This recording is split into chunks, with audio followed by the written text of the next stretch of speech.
Si è svolta questa mattina al cimitero comunale di Bonamorone la cerimonia di commemorazione dei defunti in occasione della giornata del 2 novembre, presenti le più alte cariche civili, militari e religiose che sono riuniti a piedi del monumento dedicato ai caduti in guerra. A celebrare la Santa Messa è stato il vicario del Vescovo Don Giuseppe Cumbo, essendo Don Damiano impegnato presso l'isola di Linosa per la manifestazione dei defunti.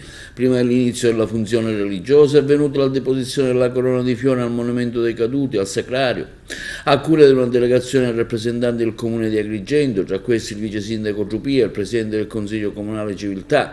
Quindi la lettura dei Salmi, oggi quella tratta dal Vangelo secondo Matteo, venite benedetti dal mio Padre. Quindi la riflessione di Don Giuseppe Cumbo rivolta ai fedeli presenti. Sentiamo uno stralcio dell'omelia. Ma se questa è una realtà, una situazione che comunque infonde tristezza nel nostro cuore, dall'altro lato il nostro essere cristiani, il nostro essere qui convocati alla mensa della parola e dell'Eucarestia ci spinge ad aprire il cuore alla speranza. È vero, non abbiamo un contatto fisico con i nostri cari, ma il ricordo continua a farli vivere dentro di noi e soprattutto la gratitudine per quello che hanno seminato nel nostro cuore e nella nostra vita. E ci dà consolazione la pagina del giudizio con la descrizione del giudizio universale di Matteo, perché tutti i gesti di carità e di amore che i giusti non si erano neanche accorti di aver fatto sono quei gesti che arricchiscono e impreziosiscono la vita quotidiana.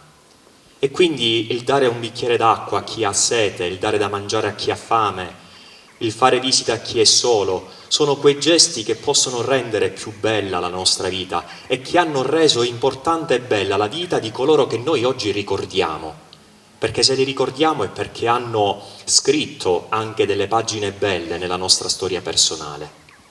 Allora lasciamoci illuminare dalla parola di Dio e la tristezza del distacco deve essere illuminata dalla certezza che i fedeli che hanno creduto e sperato nel Signore oggi godono al suo cospetto. Ce lo ricordava anche ieri l'Evangelista Giovanni nella sua prima lettera che abbiamo ascoltato nella solennità di tutti i santi. Siamo in cammino verso una meta e questa meta sarà appunto la visione beatifica di Dio. Lo vedremo così come Egli è. Perché? Perché noi siamo Suoi figli, siamo eredi di Dio, siamo coeredi di Cristo e Lui attraverso la Sua morte e la Sua risurrezione ci ha innestati nella vita divina.